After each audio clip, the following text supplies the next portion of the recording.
One thing I think Christians need to be honest about is that porn is ravaging us and our community just like everyone else's. Mm-hmm. We have in the church those struggles just as much as everybody else does, from what I can tell. And we need to be honest and transparent about that. Pornography is causing divorces. It's generally distorting sex. It's distorting the male and female relationship. Its easy accessibility is bringing all kinds of perverted images, just a keystroke away from our children. It's linked to sex trafficking and the exploitation of children. It's now branded, since some of these major Supreme Court cases and all that, it's now branded as kind of a freedom of speech issue. But in more than one way, Chris, I think it's placed Americans in bondage. Your eyes on the times, you walk ready to speak up. But with so many problems, you're exhausted trying to keep up. This is the Church Politics Podcast, where you can get political commentary from a biblical worldview. We're not trying to be conservative or progressive. We're trying to be Christian in the public square. And I'm black as heaven. I'm made in God's image. Nobody can change my settings. Hey man, cut off my knees and put an end to my search. It's easy to sell your soul when you don't know what it's worth. What you know, good Ann Camp? You're listening to the Ann Campaign's Church Politics Podcast with Justin Giboney, a.k.a. Bishop Cooper's grandson, and the Windy City representative, the baddest brother above the Mason-Dixon line, my play cousin, the Right Reverend Christopher Butler. Chris, apparently, and to be honest, this whole thing isn't clear to me yet. But apparently there's some team out west, name starts with an L, season usually ends in an L, that I guess won a few games in the playoffs recently. And so now all their little fans are asking me why I'm not talking about them on this show anymore. And really, to me, it's a bad faith question, because I think it's obvious. This show is about the gospel and politics. This is not a show about sports. And I think it points to a bigger problem within the church, which is y'all want us to talk about everything but the gospel. I will not sit here and waste your time or mine talking about the Lakers because they won a few games. That's not what this podcast is for. So you can keep emailing me. You can keep trying to harass me and humiliate me. But I'm going to spend my time on this podcast talking about what I want to talk about. I want to glorify God instead of trying to glorify your idols out there. So that's my response to you. That's as good as it's going to get. And so you better like it. Chris, any thoughts on the NBA playoffs? The Bulls didn't even get, I guess we did make the play in. So, whatever. I literally found out right now. I asked you, Justin, whether the, what happened in the game last night, because I made the wise decision to go to sleep because I wanted to wake up like you and focus on the gospel, prepare for this podcast, do things that are important for the kingdom. For the kingdom. I like that. And before we get in, I did want to shout out our Miami chapter, South Florida chapter. Pastor Oshabar and I went down there, very, very far away from the West. Went down there and celebrated with that group as they launched their chapter. So some really great folks down there. It was excellent to be with y'all. Met some folks down there who listened faithfully just into the podcast, and they were very grateful for the work. So it was just a dope experience, and I wanted to shout them out too. Awesome. Yeah, shout out to the South Florida chapter. I'm sorry I couldn't be there, but from what I understand, Chris and Oshabar held it down and are really excited about what's happening out there. I think this is our 14th or 15th chapter. We are growing. If you want a chapter in your area, man, you got to hit us up. Holla at us at engage, at andcampaign.org. and we can start looking at whether or not we should bring a chapter to your city, because you got to get involved. It's got to be more than just listening to the podcast or liking tweets on Twitter, right, guys? So let's get involved with that. On a more serious note, though, one of the issues that we covered last week was about the Hunter Biden laptop, CIA agents, intelligence agents who testified before Congress secretly. And one thing that I didn't mention, and I want to clear this up, is I didn't mention that the testimony of the CIA agent was based on the interpretation or what Congressman Jim Jordan took from that interview. Jim Jordan is not somebody that this podcast has been a favorite of this podcast. Let me say that. Let me not insult the man, but he's not someone that has been a favorite of this podcast. He is someone who I think in many instances is more creative than credible, more provocative than actually giving something that's probative. So we should have mentioned that that point of view was based on not the transcript, but was based on what Jim Jordan pulled from the transcript. And I do think that's very important. So, hey, we always want to make sure that we are transparent. We want to make sure if we don't do something right or get something wrong that we let you know. And that's what I'm doing now. So hopefully you can appreciate that. As always, I want to give a shout out to our sponsor, the Fetzer Institute, for supporting us in what we do and how we do it. And also all of you that give on patreon.com/churchpolitics. If you give there, you can hear premium episodes. We'll be talking a little bit deeper about maternal mortality with our friend Sherilyn this episode. If you want to hear about that and the role that plays in the abortion conversation, you need to be a patriot.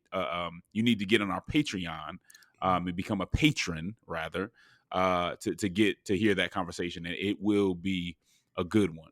So y'all know what it is. Grab your Bible, get your mind right, and prepare to think, not like a Republican, not like a Democrat, but to think like a Christian.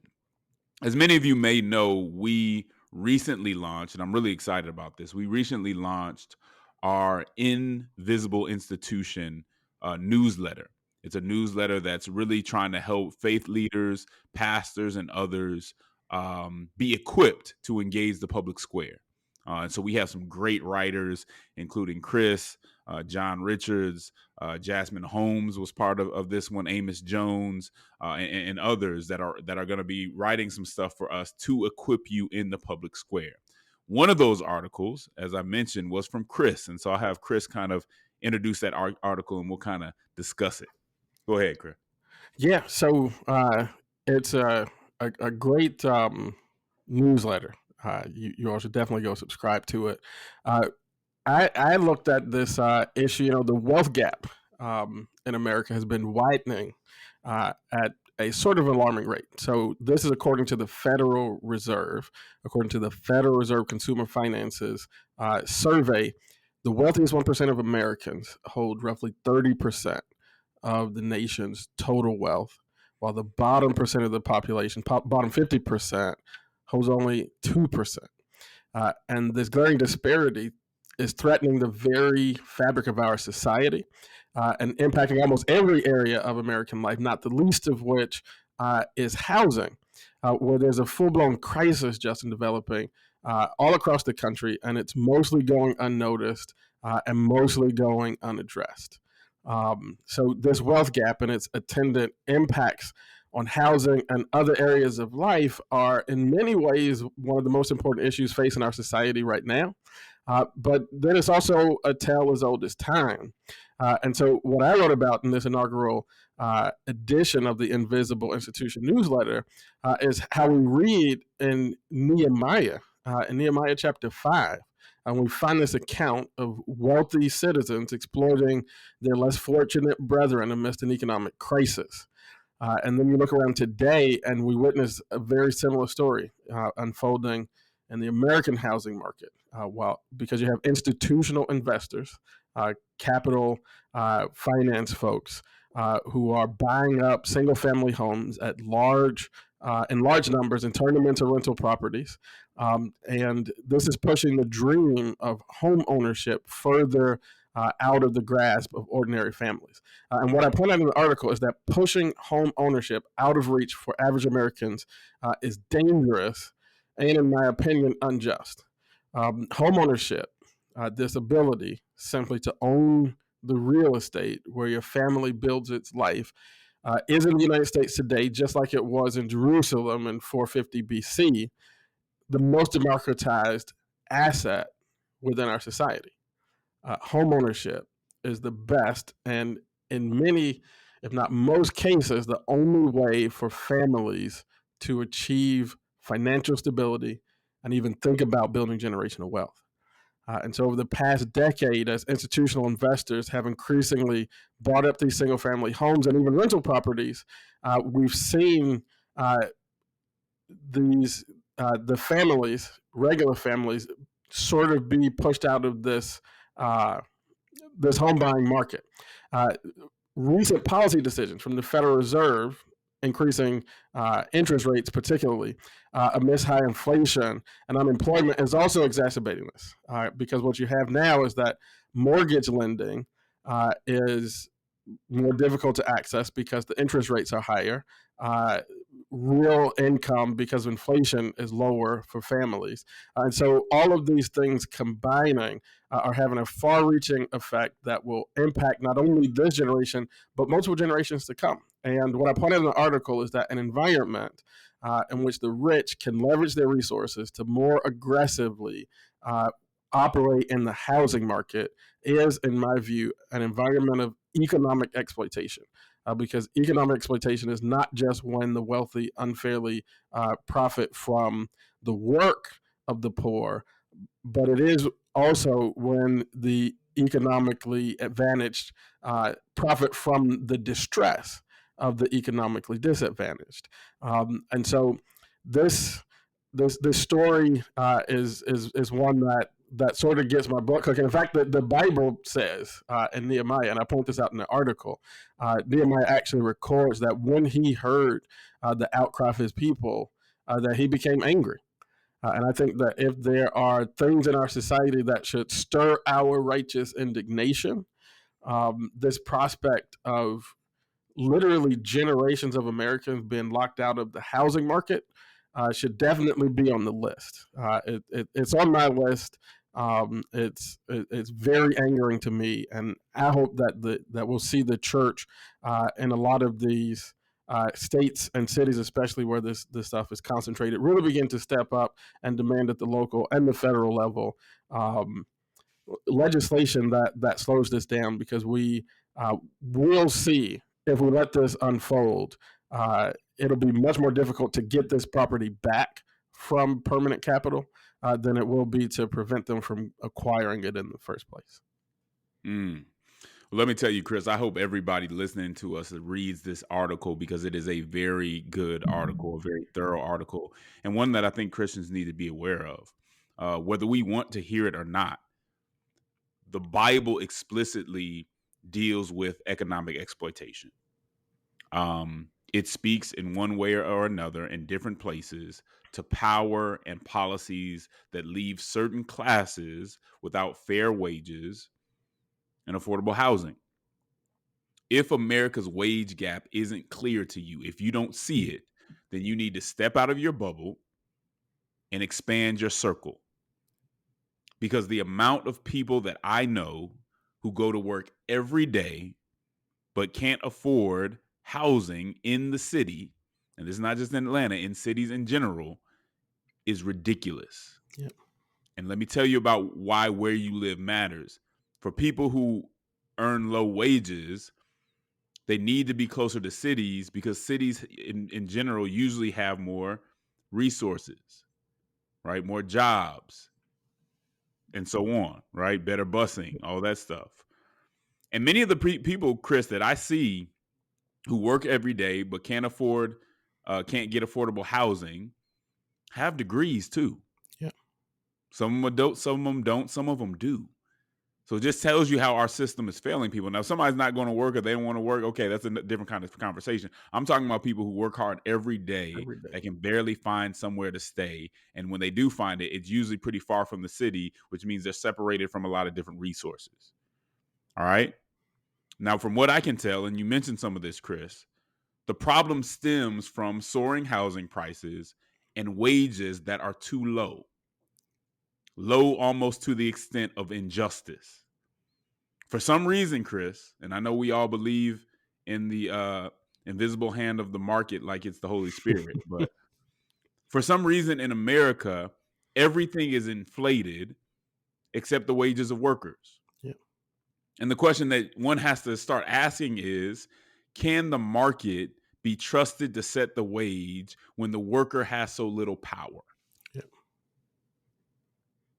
Has that really worked for America? I know that's the orthodoxy. I know that's what we're supposed to say about the economy and all that. How has that really worked for us?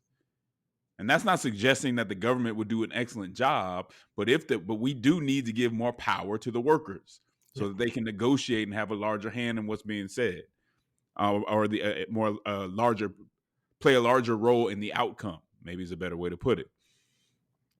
Because for a significant amount of Americans, Chris, the economy just isn't working, and that has a major impact on family. And I can go through a list of reasons why all those things should matter to Christians, Yeah. should matter to people who want to imitate Jesus and want to be compassionate and want to love their neighbor in a real way. Now, there's a lot of people who provide a lot of different answers to this. One thinker who I'm just kind of getting familiar with, and just recently, again, started paying attention to is Michael Lind. Mm-hmm. He wrote a book called Hell to Pay: How the Suppression of Wages is Destroying America. He says that we have a low wage, high welfare economy. We use welfare programs to subsidize low wage jobs. He believes that we need to empower workers and push pro-family policy. He says that a pro-worker agenda must treat families, not individuals, as the basic units of public policy.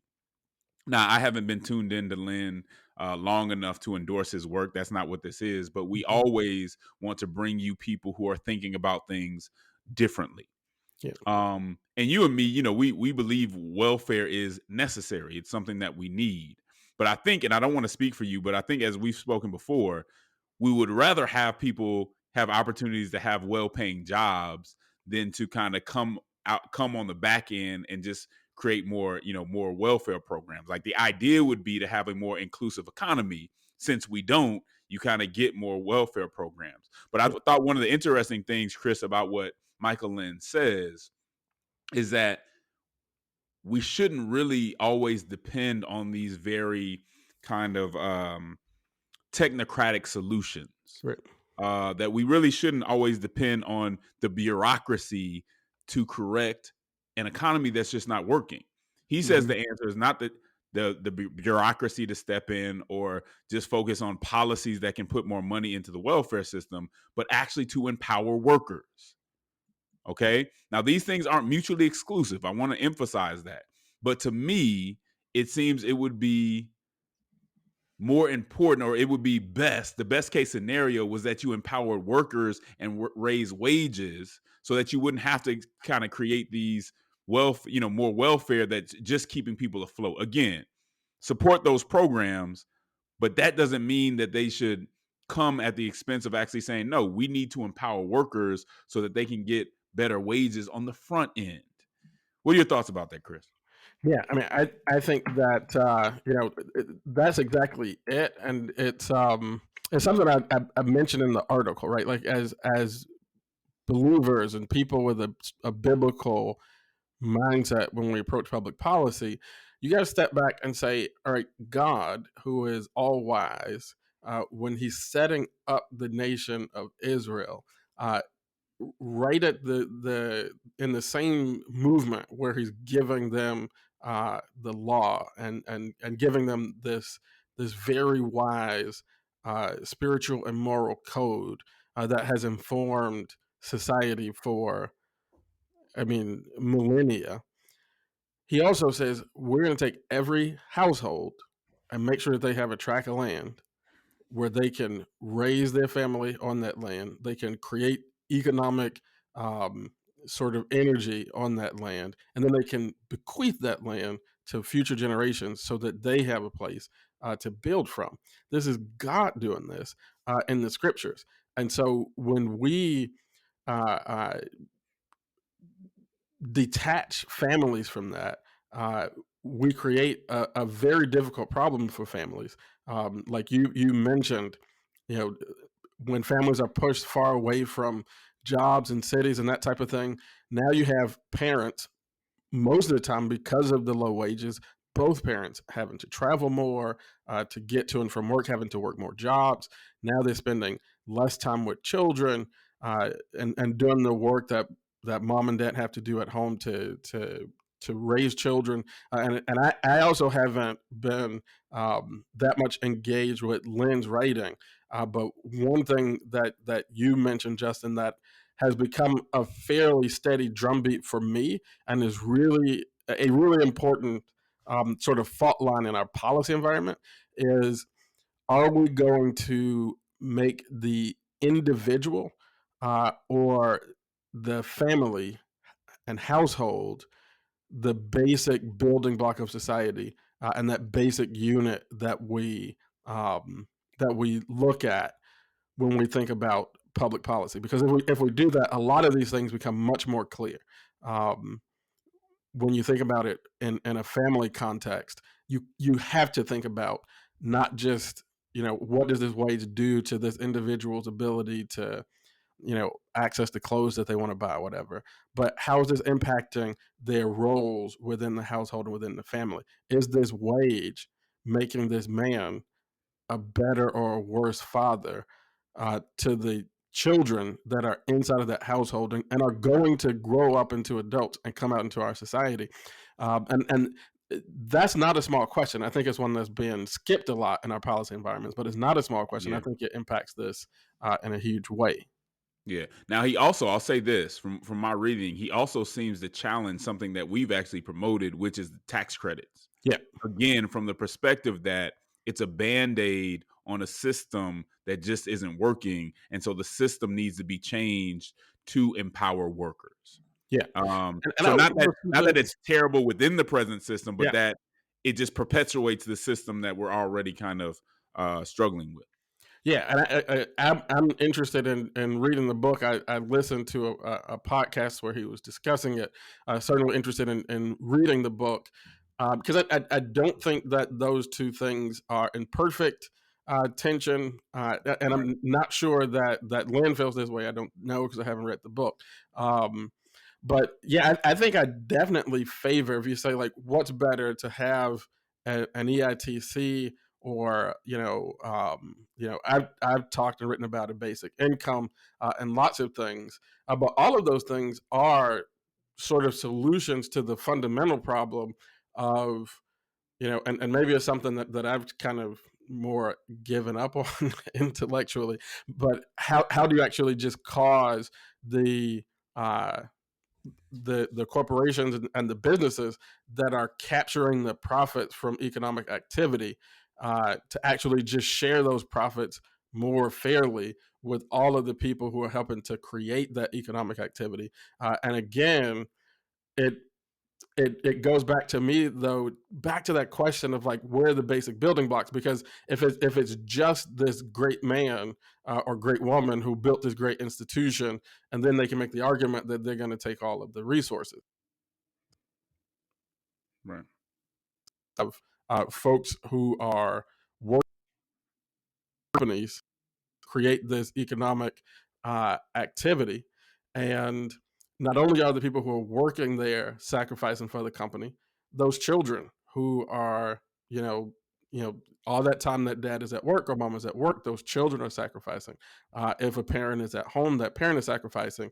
And so even if you look at, if you change your view of policy, even those questions begin to be met with different answers, even about how we think about who's creating kind of economic energy within the economy. So I think it's just that's a really, really critical question. And I know we're talking about housing, but that question of what I call a family-centered economics is a very key question, because I think if you change that frame, a lot of our conversations about the economy begin to change.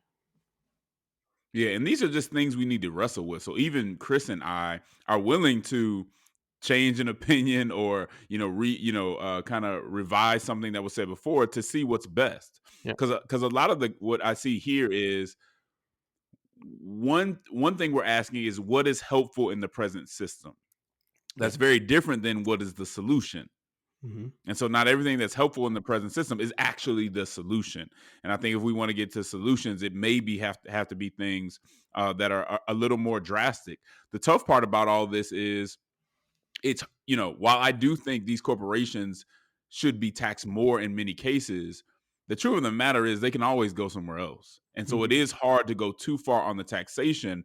That's why, as I listen to Lind and others, empowering the workers more kind of does seem to make a little bit more sense, because all that happens otherwise is everybody else gets taxed to support workers who just aren't making enough money. Now, I'll say this, and this may bring some argument. This is just my opinion.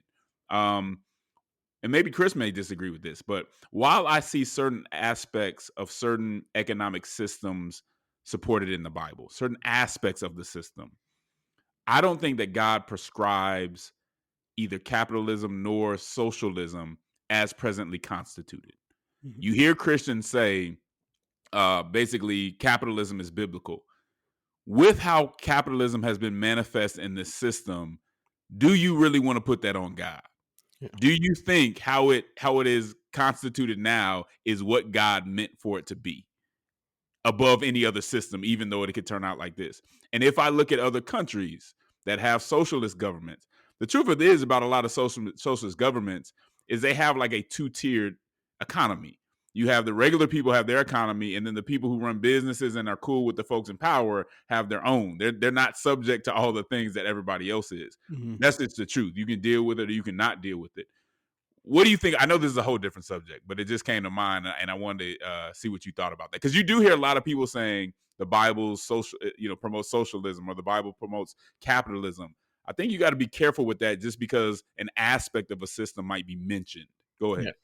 Yeah, and I think you're absolutely. I agree with that. I think that there are aspects of these very sort of like economic systems. I don't think that the Bible endorses an economic system. I do think that the Bible discusses economic justice, and that should be the goal, Along right? with work and Yeah. what happens when you work and don't work, Yeah, right? which So is it does yeah, and discuss. I think all those things fall under the frame of economic justice. I probably shouldn't throw that word around in contemporary times quite as Yeah, easily, you got to be careful. but I think that if your concept of justice, like mine, is the right ordering of things, then work is part of a just economic system, because those who want to benefit economically and not work when they can Mm-hmm. are actually being unjust. But again, Right. we're doing like maybe 6 or 7 different segments right here. Right. But Exactly. we have to we have to acknowledge or focus on what the Bible does actually discuss. And I don't feel as much of a need to brand it. Just make sure that folks are okay. And so, there are a lot of conversations. I will just point back to what I do think is an urgent matter, and it's the reason why I wrote the article. And that's that right now, today, in the housing market, 1 in every 7 home purchases in the 40 largest cities in the United States is a permanent capital, some sort of permanent capital institutional operation. Wow. Something needs to happen urgently, at least to press pause on this, so that we can think about how we order this thing, because as I referred to in Nehemiah, it was a slightly different system. Nehemiah is able just to go to these wealthy folks in Jerusalem and say, y'all got to give these people their land back. It won't be nearly that easy in the United States once corporations own 25, 30, 40, 50% of of family housing,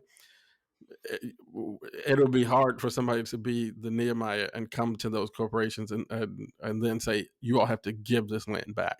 And so I do think it's urgent to press pause on the whole thing, so that there can be an opportunity to really think through how this is going to play out going into the future.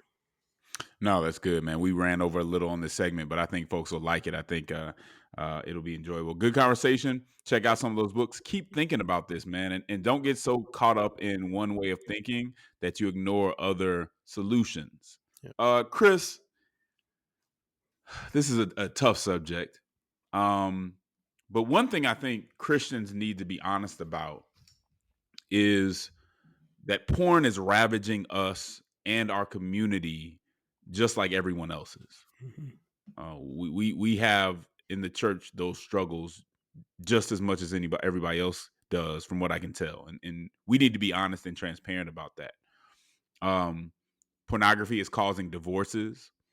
It's generally distorting sex. It's distorting the male and female relationship. Its easy accessibility is bringing all kinds of perverted images just a keystroke away from our children. It's linked to sex trafficking and the exploitation of children. It's now branded, since some of these major Supreme Court cases and all that, it's now branded as kind of a freedom of speech issue. But in more than one way, Chris, I think it's placed Americans in bondage. Well, some states are stepping in to make porn less accessible. Louisiana, for example, has passed a law that forces online publishers of porn to verify the user is an adult. Before people can view the content, they'll have to prove they're over 18. According to the New York Times, Louisiana is at the forefront of a sweeping national push to insulate young people from potentially harmful content by requiring certain online services to bar or limit minors on their platforms. As a result, people in many other states may soon find that they too need to use credentials like digitized driver's licenses to access a host of services, including popular social media apps. The proposed restrictions, introduced by at least 24 states over the last year, could alter not only online experiences of children and adolescents, they could also remake the internet for millions of adults, ushering in a tectonic cultural shift to stricter age-gated online, a stricter age-gated online world. Utah and Arkansas recently enacted laws that would require social media apps like TikTok and Instagram to verify their users' ages and obtain parental consent before granting accounts to minors. According to, I think it was Fox 13 in Salt Lake City, Pornhub, one of the largest adult content websites on the internet, has blocked people in Utah from viewing the site in an apparent protest of a new law forcing stricter age verification measures. I don't think I agree with Pornhub on much of anything, but I think they should really block everyone. I think they should protest every state if this is the way they're going to react. And here's their statement of why they're kind of protesting and blocking people in Utah. As you may know, your elected officials in Utah are requiring us to verify your age before allowing you access to our website. While safety and compliance are at the forefront of our mission, giving your ID card every time you want to visit an adult platform is not the most effective solution for protecting our users, and in fact, will put children and your privacy at risk. My first question to you, Chris, is how does age verification put children at risk? Yeah, I think I'm going to let Pornhub make that argument, because I'm going to let them make that argument. Okay. Second question.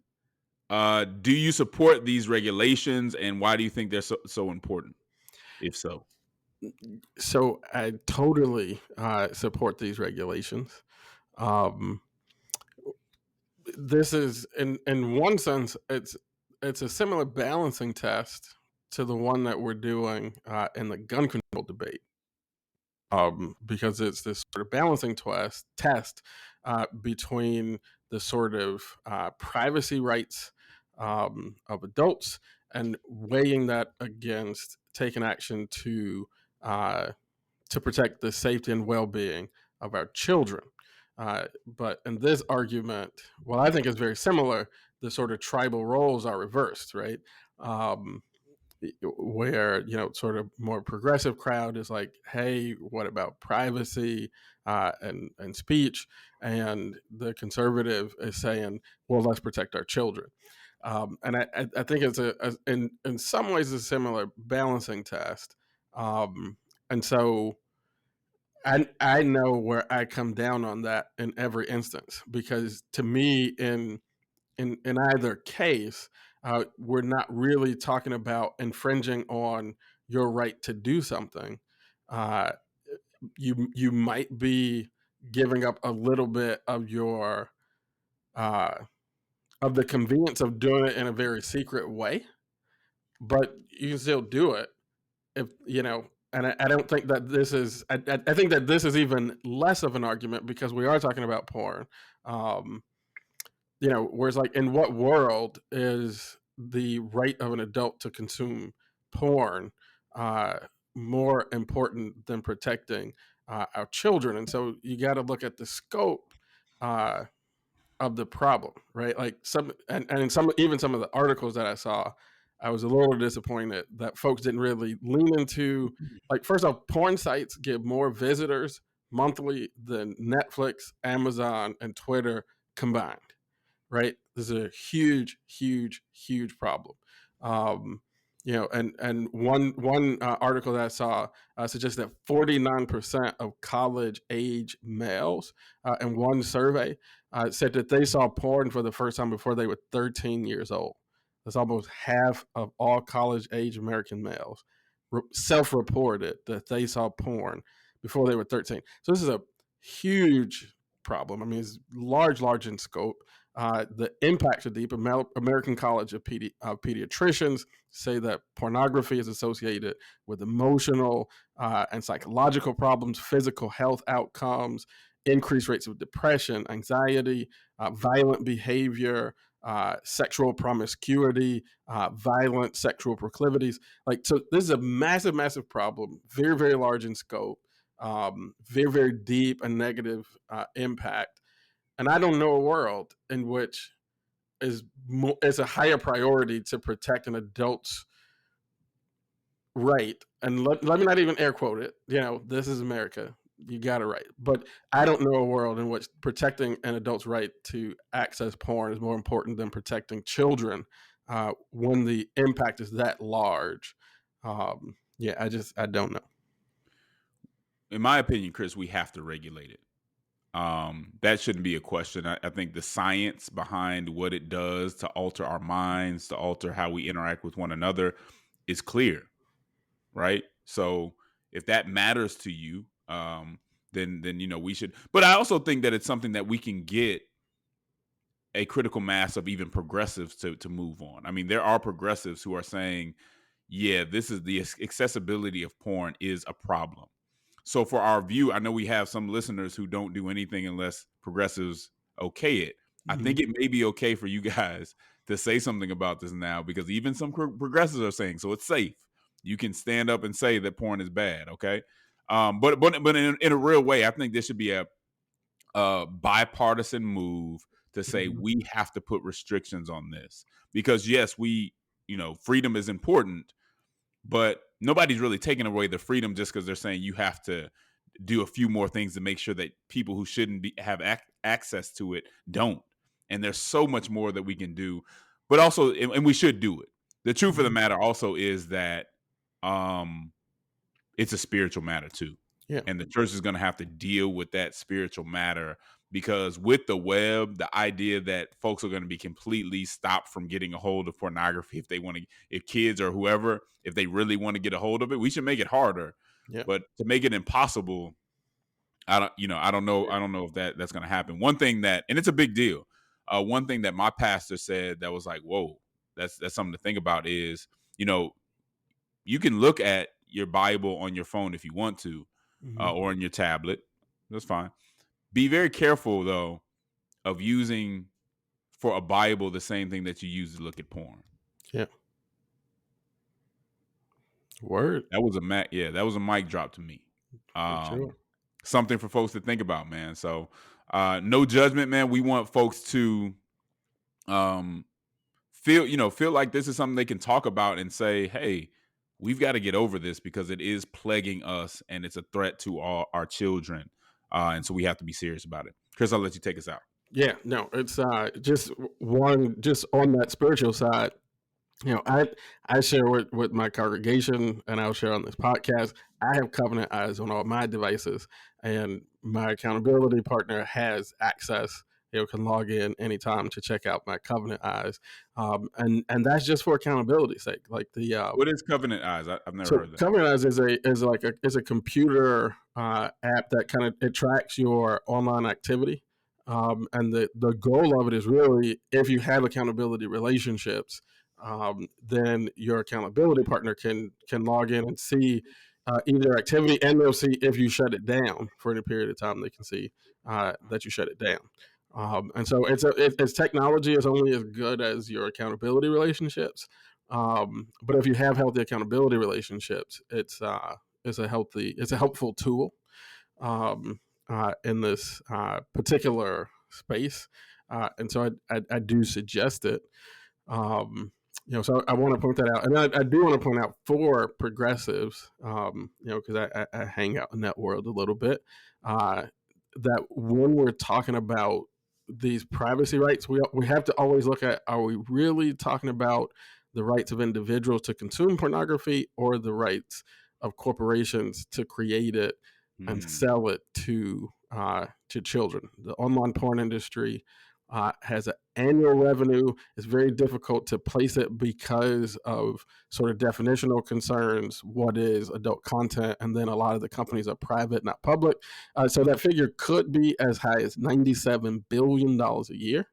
But even a very conservative and verifiable estimate from Quartz Business Magazine is $15 billion a year, that would mean that online porn brings in more money every year than all of Hollywood.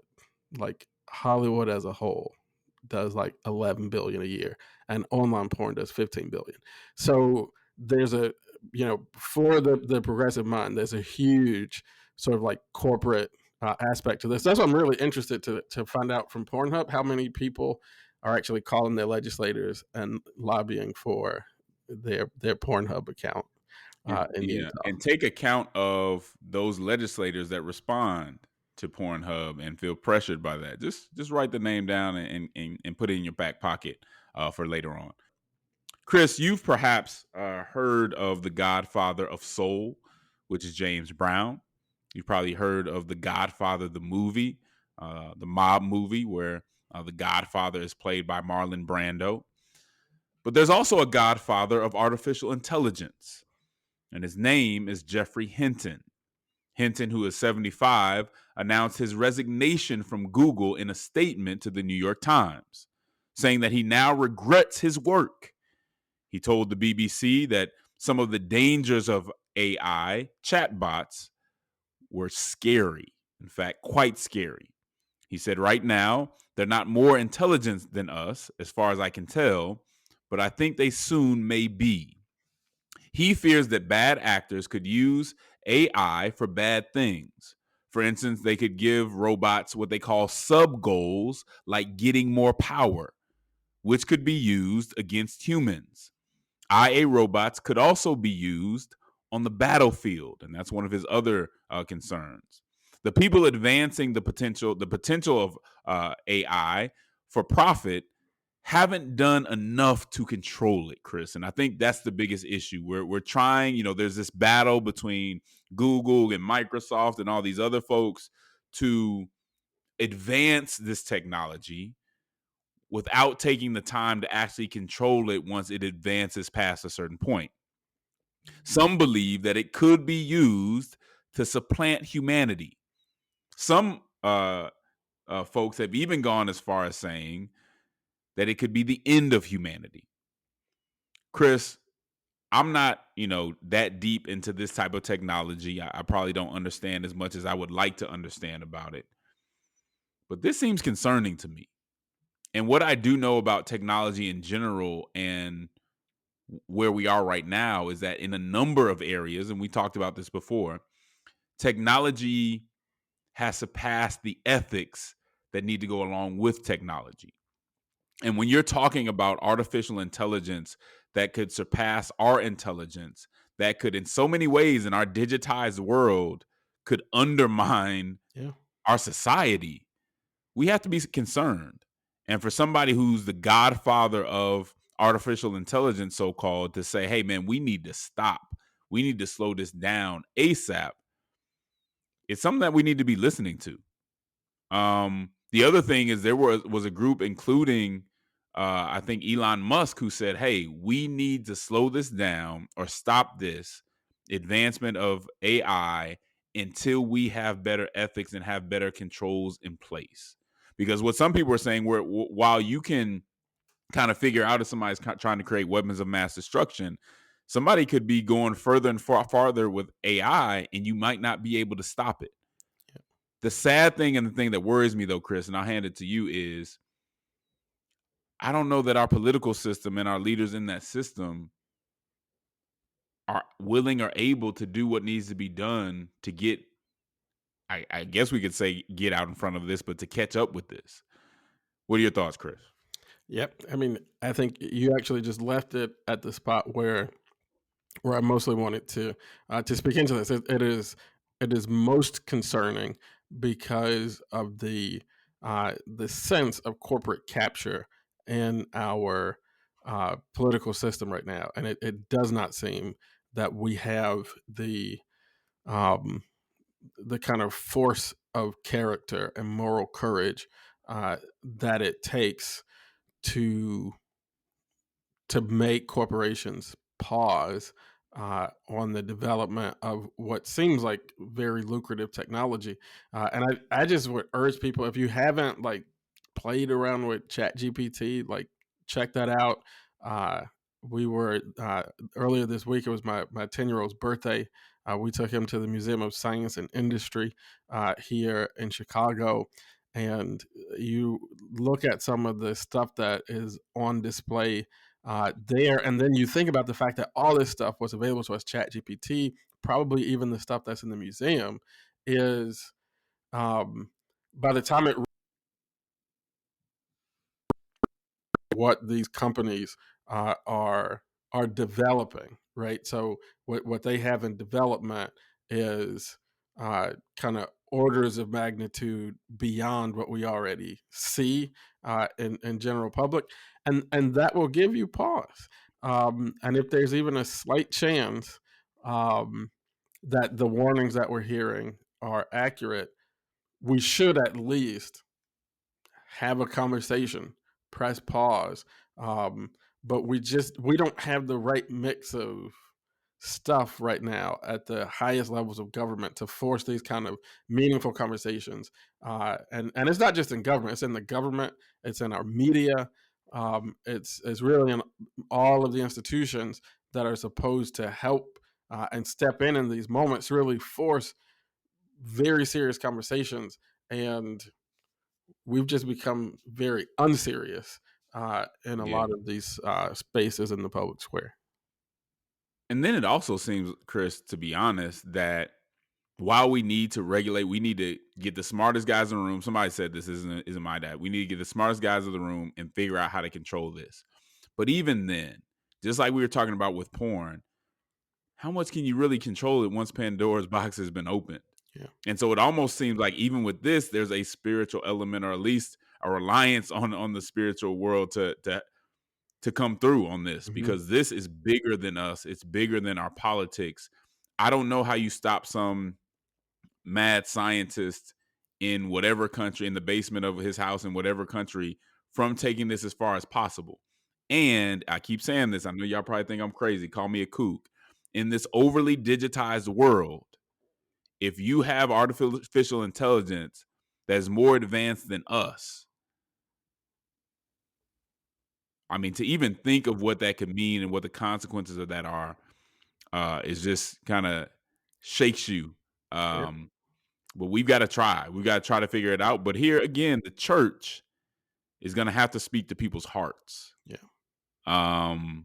Because regulation needs to be done, but we may be too far down the road to completely prevent something really tragic from happening here. And we don't want to ever come with just doom and gloom, but we want to be real. I mean, this is no joke. This is some serious stuff. Yeah. I mean, I think, you mentioned an exhortation from your pastor in the last segment. And I think, just simple things like, do you have a Christian Bible, like in print format? Because we do live in a world now where some AI attached to one of these, corporations, and not, you don't even need to have like a malicious engineer, just like a mistake somewhere in the technology. You just snatch all the Bibles off the internet.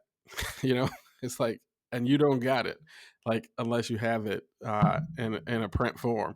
And again, not just trying to like paint doom and gloom, but I'm talking like, this is like, I'm talking about like maybe 5 or 6 years ago in conversation with folks who worked like next door to the president of the United States, and worked at the executive level in communications companies, and literally said to me, like, if you're concerned about the government when it comes to like privacy and technology and invasion, you're concerned about the wrong group, right? It is these communications technology corporations that are developing technologies that you don't even want to think about how powerful these things are. And so, yeah, I mean, I think we need to pray. We need to really like seek the Lord, and we need to enter the public square with courage and seriousness, and really discipline ourselves to understand that most of what we're getting from, kind of like mass media, political parties, and all that set, it's unserious. It is a distraction from most of the real things that are happening in the lives of people. That's real. Well, guys, we hope you enjoyed this episode. Some heavy topics, but I think some stuff that we just need to know and we need to deal with. And you have the power as a collective to push people to deal with them. So let's make sure that we do that. And Camp, you know what it is. There's a cross that neither political conservatism nor progressivism is fit to bear. There's a civic hearing in need of faithful witnesses who love social justice and won't surrender the truth to be loved by the world. Politic with the boldness and compassion of Jesus Christ. Until next time, Camp. We'll holla at you.